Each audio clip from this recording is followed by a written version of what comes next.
Coba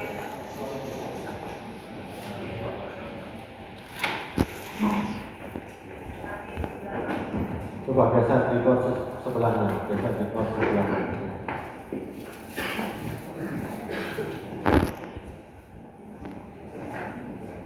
Sebelum tanggal 14 melalui komunikasi Reza yang selalu menelpon Mail dan Reza yang selalu menghapus Mail untuk menyebutkan harga dari tanggal 14 ke 15 dan di bulan Desember setelah saya baca BAP ternyata saya dilaporkan di tanggal 3 Desember.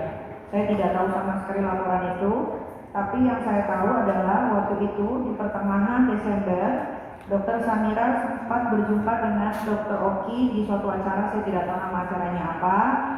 Dia bilang ke saya bahwasanya Dr. Samira bilang saya ada di WhatsApp grup dokter yang bernama, WhatsApp grupnya itu yang bernama Perdesti. Perdesti itu apa dokter?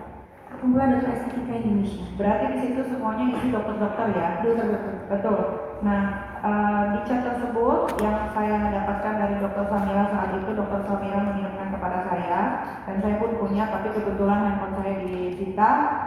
Di situ saya baca memang Dr. Janet bilang bahwasanya Nikita dan Mail beserta Dr. Oki memeras Dr. Reza sebanyak 4 miliar rupiah. Lalu saya bertanya kepada Dr. Samira, apakah Dr. Samira mengenal Dr. Janet? Dr. Samira bilang iya.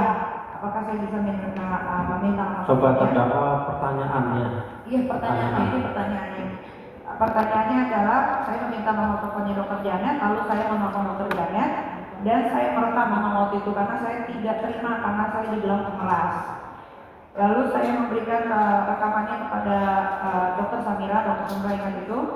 Ya, di saat itulah saya kecewa karena saya tidak pernah memeras yang namanya Reza Gladys. Saya punya uang, buat saya 4 miliar itu kecil untuk saya. Nah pertanyaannya, kenapa Dokter Samira saat itu memberikan saya bukti screenshot dari WhatsApp grup Perdesti ini? Karena sempat menjadi perbincangan yang sangat luas di kalangan dokter yang menurut saya ini adalah berita yang tidak benar.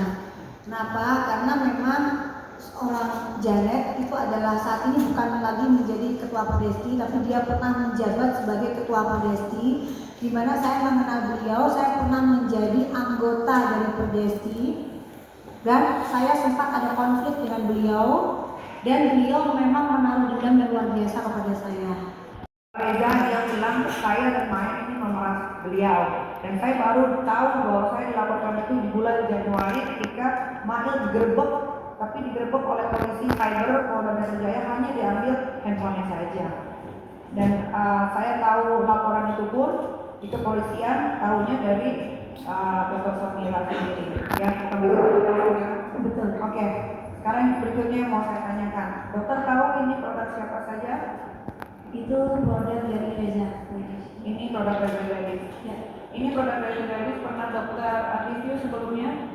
Yang sebagian yang warna merah itu yang ada yang tadi yang warna merah yang ini yang tadi diberikan. Iya. Kenapa dokter mereview produk ini, dok? Kalau boleh tahu? Karena memang itu saya tahu modalnya hanya 70.000, tetapi dijual dengan harga 1.500.000 dengan menggunakan nama dokter, itu sangat mencoreng profesi dokter. Iya, dan dokter juga sempat tahu bahwasanya Reza menempel stiker BPOM di sini tanggal expired. Padahal kalau stiker ini dibuka, sebetulnya produk ini sudah expired. Dokter tahu kan? Itu saya lihat di TikTok yang di video TikTok itu. Iya. Dan itu memang melanggar aturan. Iya. Pertanyaan selanjutnya, ini adalah produk skincare saya. Ini saya kerjasama sama produk Korea dan ini ada tulisannya Made in Korea. Ini disegel, ini pakai nama saya, tapi saya meminta izin kepada produk tersebut untuk bekerja sama saya. Beda sekali dengan ini. Ini Riberskin, tapi di branding jadi nama Glavita, tapi tidak menaruh nama Riberskinnya. Di sini jelas ada BPOM dan expirednya dan bisa dicek di barcode-nya bahwa terdaftar di BPOM. Apakah produk seperti ini? Apakah boleh seorang dokter yang katanya seorang mempunyai produk, merebranding produk orang lain, menempelkan stiker tanpa mendaftarkan lagi ke BPOM. Kalau saya punya ini, saya daftarkan lagi ke BPOM dan ini bisa dicek ini ada di BPOM. Apakah boleh dok? Dan ini ada jarumnya, katanya dari Kemenkes, sedangkan Kemenkes juga menyarankan bahwa tidak boleh memakai jarum suntik di rumah. Bagaimana menurut dokter? Maaf saudara Nikita Mirzani yang mulia jaksa, tapi saat ini di mata saya seorang Reza Darwis bukan seorang dokter, sama seperti Richard. Mereka berdua adalah raja dan ratu fleksi yang di mata saya mereka bukan. Jadi sebentar saksi ya. Saksi ini saksi fakta ya, tidak dalam rangka menilai atau memberikan pendapat. Tapi segala sesuatu yang pernah saudara alami silahkan diterangkan. Begitu ya, harus dibedakan antara saksi ahli dengan saksi fakta, begitu ya. Iya, siap yang mulia. Jadi produk yang dipegang oleh saudara Nikita Mirzani itu adalah glowing booster cell. Itu adalah produk dari Ripe Skin yang memang produksinya ada di Korea. Jadi Ripe Skin itu pada saat masuk ke Indonesia itu memang memiliki izin edar, seperti itu.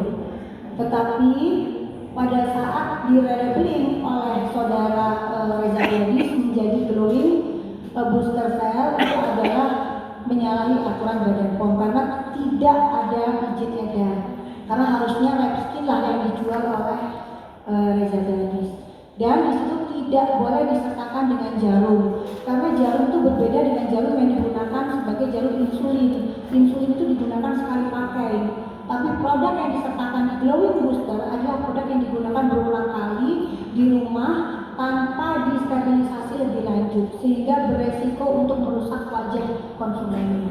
Akan mendaftarkan ulang kepada BPOM. Tidak boleh sama sekali. Tidak. Terima kasih dokter Samia. Ya, cukup yang mulia.